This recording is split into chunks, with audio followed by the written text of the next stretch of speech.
ನವರಾತ್ರಿಯ 7ನೇ ದಿನ ದುರ್ಗಾಮಾತೆಯ ಭಯಂಕರ ರೂಪವೇ ಕಾಲರಾತ್ರಿ.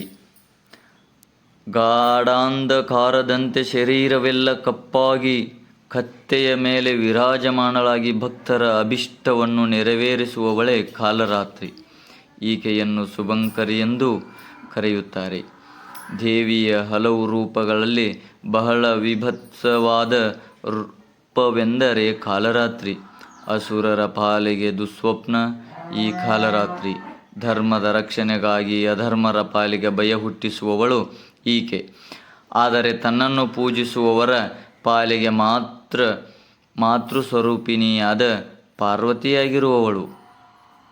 ದಯವಿಟ್ಟು ಈ ವಿಡಿಯೋನ ಲೈಕ್ ಮಾಡಿ, ಶೇರ್ ಮಾಡಿ, ಸಬ್ಸ್ಕ್ರೈಬ್ ಮಾಡಿ, ಹಾಗೆ ಬೆಲ್ಲೈಕನ್ನು ಕ್ಲಿಕ್ ಮಾಡಿ. ಕಾಲರಾತ್ರಿಯ ರೂಪ.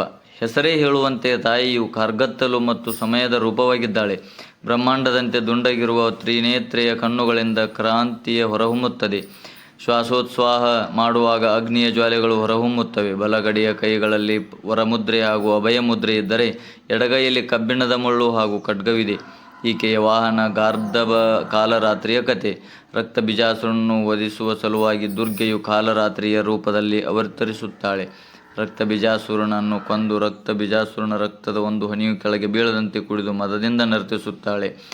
ಈಕೆಯನ್ನು ಆರಾಧಿಸುವವರ ಮನಸ್ಸು ಸಹಸಾರ ಚಕ್ರದಲ್ಲಿ ಚ್ಯುತಗೊಂಡು ಪಾಪ ಮತ್ತು ವಿಘ್ನಗಳು ನಾಶವಾಗಿ ಪುಣ್ಯಲೋಕ ಪ್ರಾಪ್ತಿಯಾಗುವುದು. ಕಾಲರಾತ್ರಿಯ ಮಹತ್ವ. ಕಾಲರಾತ್ರಿಯು ಶನಿಗ್ರಹದ ಅಧಿಪತಿ. ಜನರು ಮಾಡಿರುವಂತಹ ಕೆಡಕು ಹಾಗೂ ಒಳಿತನ್ನು ನೋಡಿಕೊಂಡು ವರ ನೀಡುವವಳು. ದುಷ್ಟರನ್ನು ಶಿಕ್ಷಿಸಿ ಶಿಕ್ಷಕರನ್ನು ರಕ್ಷಿಸುವವಳು. ಕಠಿಣ ಪರಿಶ್ರಮ ಹಾಗೂ ಪ್ರಾಮಾಣಿಕತೆಯನ್ನು ಗುರುತಿಸುವವಳು ಈಕೆ. ತಾಯಿ ಕಾಲರಾತ್ರಿಯನ್ನು ಪೂಜಿಸುವುದರಿಂದ ಶನಿಯಿಂದ ಆಗುವ ತೊಂದರೆ ಹಾಗೂ ಸಾಡೆಸಾತಿ ಪ್ರಭಾವವನ್ನು ತಗ್ಗಿಸಬಹುದು. ದಾನವರು, ರಾಕ್ಷಸರು, ಭೂತ ಪ್ರೇತ ಮುಂತಾದವುಗಳು ಇವಳ ಸ್ಮರಣೆಯಿಂದಲೇ ಭಯಭೀತವಾಗಿ ಓಡಿ ಹೋಗುತ್ತವೆ. ಇವಳ ಉಪಾಸಕರಿಗೆ ಅಗ್ನಿ, ಜಲ, ಶತ್ರು ಮತ್ತು ರಾತ್ರಿಯ ಭಯ ಎಂದೂ ಆಗುವುದಿಲ್ಲ. ಕಾಲರಾತ್ರಿಯ ಪೂಜೆ. ಕಾಲರಾತ್ರಿಗೆ ಅರ್ಪಿಸಲು ಅತ್ಯುತ್ತಮವಾಗಿರುವ ಹೂವೆಂದರೆ ರಾತ್ರಿ ಅರಳುವ ಮಲ್ಲಿಗೆ ಹೂವು.